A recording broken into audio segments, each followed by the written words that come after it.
Hello my dear students. तो कैसे हैं आप लोग। तो स्वागत है आप लोग का आपके इस YouTube channel online English Gurukul में।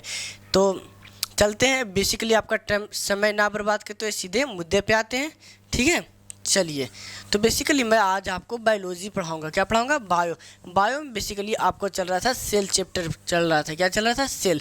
तो सेल को अभी बेसिकली धीरे धीरे एक एक कंपोनेंट को मैं कराता चला जाऊंगा। कंपोनेंट जैसे सेल के टाइप्स भी अभी कराने हमें। ठीक है, तो चलिए अब आते हैं सीधा आपके मुद्दे पे आते हैं।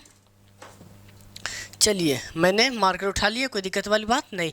तो आज आपका सेल से जो भी जिसके आकार की बात करें तो उसके आकार से रिलेटेड क्वेश्चन कराएंगे। ठीक है, तो आप सभी लोग कर दें। चलिए, ठीक है। अब बेसिकली आपका चल रहा था टॉपिक सेल चल रहा था। सेल का मतलब हो गया कोशिका। सेल का मतलब क्या होता है? कोशिका। मार्कर दूसरा। सेल का मतलब क्या होता है? कोशिका। सेल का मतलब क्या होता है? कोशिका। सेल की बात करें तो सेल का मतलब क्या हो गया भाई साहब? कोशिका। क्या हुआ? कोशिका। तो कोशिका की बात करें तो कोशिका में सेल के आकार की बात करते हैं। किसकी बात करते हैं? आकार की बात करते हैं। सेल के किसकी बात करते हैं? आकार की। तो चलिए आइए, तो सेल के आकार की बात करें तो आकार की बात कर रहे हैं। किसकी बात करें? आकार में। तो सेल की बेसिकली सेल का आकार कितना होता था? तो 10⁻⁻6 माइक्रोन होता था। कोशिका का आकार कितना होता था? 10⁻⁻6 माइक्रोन होता था। लेकिन आज मैं इसके अलग अलग कोशिका के बेसिकली अलग अलग कंपोनेंट के आकार की बात करूंगा। कोई दिक्कत वाली बात नहीं। चलिए, अब मान लीजिए हमने कहा सबसे पहले आपसे पूछ दिया जाए सबसे छोटी कोशिका क्या होती है? संसार की सबसे छोटी कोशिका, smallest cell in the universe. सबसे छोटी कोशिका, सबसे छोटी कोशिका क्या होती है भाई साहब? तो सबसे छोटी कोशिका होती है, क्या होती है बता सकते हैं आप लोग? हाँ, माइकोप्लाज्मा होती है। क्या होती है भाई साहब? माइकोप्लाज्मा। हमने क्या बोला? माइकोप्लाज्मा। इसका पूरा नाम होता है माइकोप्लाज्मा गैलीसेक्टिकेमा होता है। क्या होता है? माइकोप्लाज्मा गैलीसेक्टिकेमा होता है। कोई दिक्कत वाली बात नहीं। अब इसके आगे बताते हैं। तो माइकोप्लाज्मा को समझा जाए बाबू तो इसे हम लोग एक और नाम PPLO के नाम से जानते हैं। PPLO के नाम से जानते हैं, प्लूरोनिमोनिया लाइक ऑर्गेनिज्म। चलो लिख ही देते हैं। Pleuropneumonia pleuropneumonia like organism, like ORGANISM। Pleuropneumonia like organism होता है, या तो इसका एक और नाम होता है जिससे हम लोग समझा जाए तो ये MLO होता है, molecule like organism. Molecule like organism होता है, मॉलिक्यूल लाइक ऑर्गेनिज्म। कोई दिक्कत वाली बात नहीं। तो मुस्कुरा के एक बार फिर से बोल दो तेरे। चलो ध्यान से, हमने कहा माइकोप्लाज्मा। ये जो माइकोप्लाज्मा होता है बाबू तो ये अपने आप में एक बैक्टीरिया होता है। क्या होता है? BACTERIA, बैक्टीरिया होता है। क्या होता है? बैक्टीरिया। अब ये ऐसा बैक्टीरिया होता है, मैंने आपको पढ़ाया बेसिकली आपका एक कंपोनेंट बचा हुआ जो है सेल वॉल। क्या है भाई साहब? सेल वॉल मतलब कोशिका भित्ति, ये बचा हुआ है। तो ये सेल वॉल की बात करें तो कुछ ऐसे बैक्टीरिया होते हैं, BACTERIA बैक्टीरिया की बात करें, कुछ ऐसे बैक्टीरिया होते हैं जिसमें सेल वॉल की बात करें मतलब कोशिका भित्ति पाया जाता है। और कुछ ऐसे होते हैं जिनमें सेल वॉल नहीं पाया जाता, सेल वॉल नहीं पाया जाता। तो ये सबसे छोटा कोशिका, ये सबसे छोटी कोशिका है जिसमें सेल वॉल नहीं पाई जाती, सेल वॉल नहीं पाई जाती, यानी सेल वॉल इज एब्सेंट होता है। इसमें सेल वॉल क्या होता है? एब्सेंट होता है। ये संसार की सबसे छोटी कोशिका है जिसमें सेल वॉल नहीं पाई जाती। तो संसार की सबसे छोटी कोशिका कौन सी है जिसमें सेल वॉल पाई जाती है? तो वो बेसिकली पादप कोशिका होती है। वो क्या होती है? पादप कोशिका होती है। पादप कोशिका यह एक प्रकार का जलीय शैवाल होता है जिसे हम लोग जिसका नाम कहते हैं संसार की सबसे छोटी कोशिका जिसमें सेल वॉल पाई जाती है। तो वो ये होते हैं सबसे छोटी कोशिका, सबसे छोटी कोशिका जिसमें सेल वॉल पाया जाएगा, जिसमें सेल वॉल पाया जाएगा मतलब कोशिका भित्ति पाया जाएगा। वो होता है टैक्सीफोलिया। क्या होता है भाई साहब? टैक्सीफोलिया। हमने क्या बोला? What you call it? टैक्सीफोलिया। अब ये टैक्सीफोलिया क्या होता है इसको समझ लेते हैं। टैक्सीफोलिया एक शैवाल होता है। क्या होता है? एक जलीय शैवाल होता है। टैक्सीफोलिया क्या होता है? एक प्रकार का जलीय शैवाल होता है। ये कोई दिक्कत वाली बात नहीं, जलीय शैवाल होता है, जलीय शैवाल होता है, इसमें कोई दिक्कत नहीं। अब ये ध्यान समझा जाए, जब ये बैक्टीरिया बेसिकली समझा तो ये बैक्टीरिया जब 2 किंगडम क्लासिफिकेशन आया था जब टू किंगडम क्लासिफिकेशन आया था तब बैक्टीरिया को बेसिकली प्लांट में रखा गया था। किस में रखा गया था? प्लांट में रखा गया था। लेकिन बाद में इसे मोनेरा में रखा गया। तो आपसे पूछ दिया जाए, जब दो किंगडम क्लासिफिकेशन आया था यानी द्विजगत वर्गीकरण आया था, द्विजगत वर्गीकरण आया था यानी टू किंगडम क्लासिफिकेशन आया था, तो ये बैक्टीरिया BACTERIA बैक्टीरिया को किस में रखा गया था? बैक्टीरिया को किस में रखा गया था? तो प्लांट किंगडम। एक होता है एनिमल ANIML एनिमल किंगडम, और एक होता है प्लांट किंगडम। क्या होता है? Plant kingdom. क्या होता है? Plant kingdom. प्लांट किंगडम होता है। क्या होता है? प्लांट किंगडम होता है। कोई दिक्कत वाली बात नहीं? कोई दिक्कत? चलिए, ये हो गया। अब उसके बाद समझा, तो ये बैक्टीरिया को कहा जाता है। इसको माइकोप्लाज्मा की बात करें तो इसमें बेसिकली बैक्टीरिया को फिर बाद में एक अलग ही फाइल मोनेरा में रखा गया। किस में रखा गया?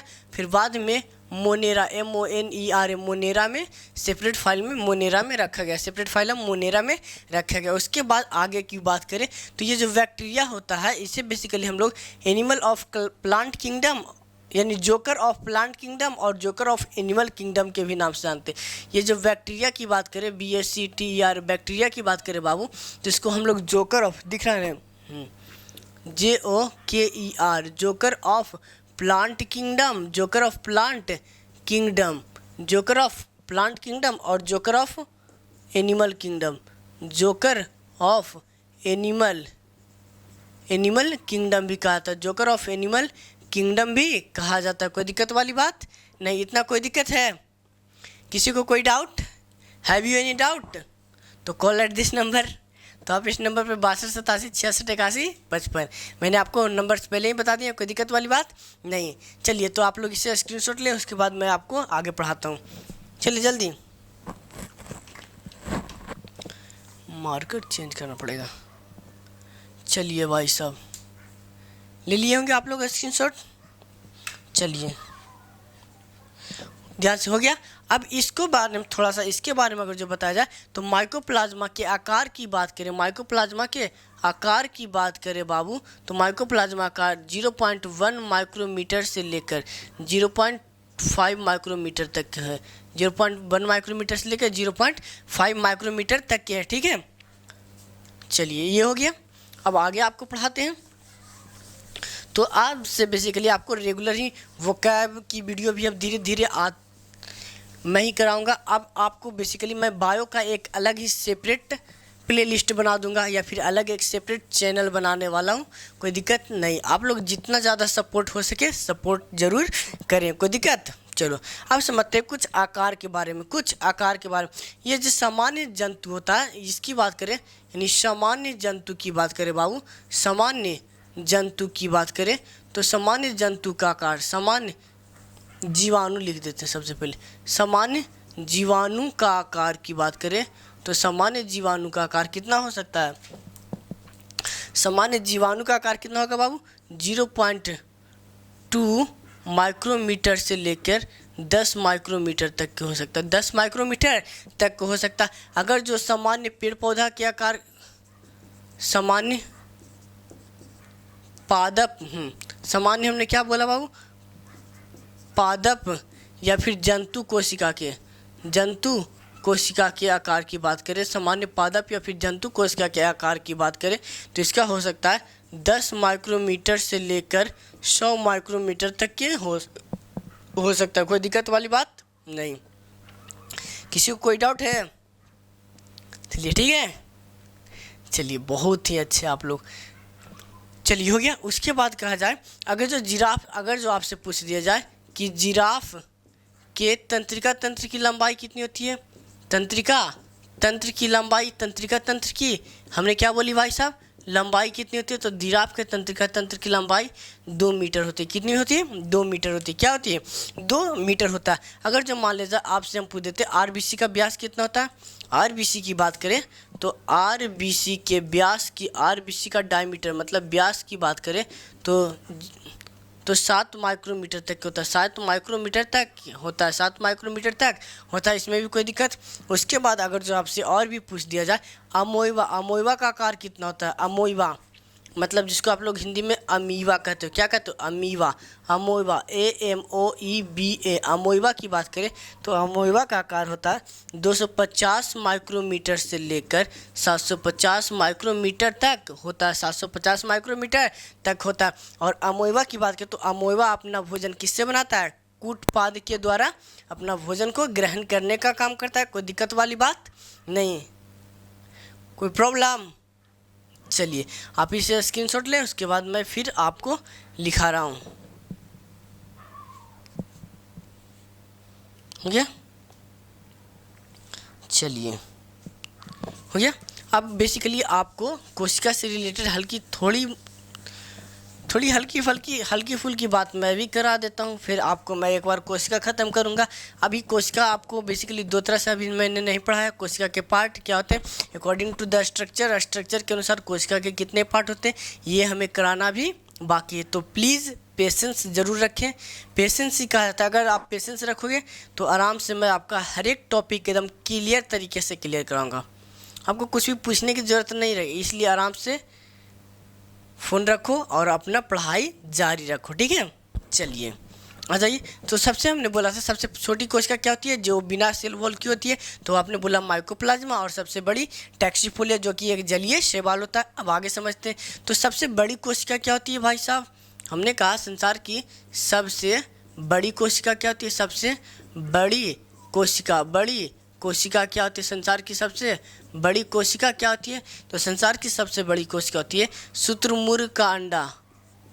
शुतुरमुर्ग का अंडा। Ostrich, OSTRICH, ostrich egg. क्या होता है? Ostrich egg. इसके वजन की बात तो ये 1.4 kg तक की होता है। वज़न की बात करें तो इसका वज़न कितना हो सकता है? 1.4 kg तक हो सकता है। उसके बाद हमने कहा सबसे लंबी कोशिका क्या होती है? चलिए आपको आगे करा देते हैं भाई। सबसे लंबी कोशिका हमने क्या बोला भाई साहब? लंबी कोशिका मतलब लार्जेस्ट सेल। चलो लिख देते LARGEST। लार्जेस्ट सेल की बात करें तो वो होता है नर्वस सिस्टम, मतलब तंत्रिका तंत्र होता है। क्या होता है? तंत्रिका तंत्र। क्या होता है? तंत्रिका तंत्र। हमने लिखा बाबू, क्या लिखा? तंत्रिका तंत्र। क्या होता है? तंत्रिका तंत्र। उसके बाद अगर जो पूछ दिया जाए लार्जेस्ट, उसके बाद आपसे पूछ दिया LARGEST largest gamete male gamete, largest gamete cell, तो वो होता है ओवम। क्या होता है? OVUM। ओवम का मतलब क्या? अंडाणु। क्या होता है? अंडाणु। हमने बोला लार्जेस्ट गैमेट सेल यानी सबसे बड़ी प्रजनन कोशिका। सबसे बड़ी हिंदी कही जाए बड़ी प्रजनन कोशिका। सबसे बड़ी प्रजनन कोशिका क्या होती है? अंडाणु होता है। क्या होता है? और सबसे छोटी प्रजनन कोशिका, सबसे छोटी प्रजनन कोशिका क्या होती है भाई साहब? तो सबसे छोटी प्रजनन कोशिका होती है स्पर्म्स, SPERMS। स्पर्म्स का मतलब क्या? शुक्राणु। क्या होता है? शुक्राणु। और शुक्राणु की खोज किसने की थी? एंटोनी वॉन लीeuwenhoek ने की थी। किसने की थी? और RBC की भी खोज किसने की थी? एंटोनी वॉन लीeuwenhoek ने। भ्रूण कोश की खोज किसने की थी? एंटोनी वॉन लीeuwenhoek ने। इसको समझ में आया? प्रोटोजोआ की खोज किसने की थी? एंटोनी वॉन लीeuwenhoek ने। सूक्ष्म विज्ञान का पिता एंटोनी वॉन। तो ये बेसिकली आपको मैं इतना ही कंप्लीट कराता हूँ, ठीक है। कोई डाउट? चलिए तब तक के लिए आप लोग अच्छे से एंजॉय करें अपने होली को। तो हैप्पी होली हमारी तरफ से सभी को। तो ठीक है, तब मिलते हैं आप अगले नेक्स्ट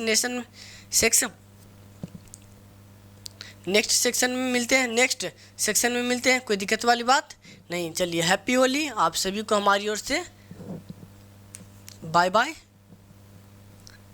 जय हिंद।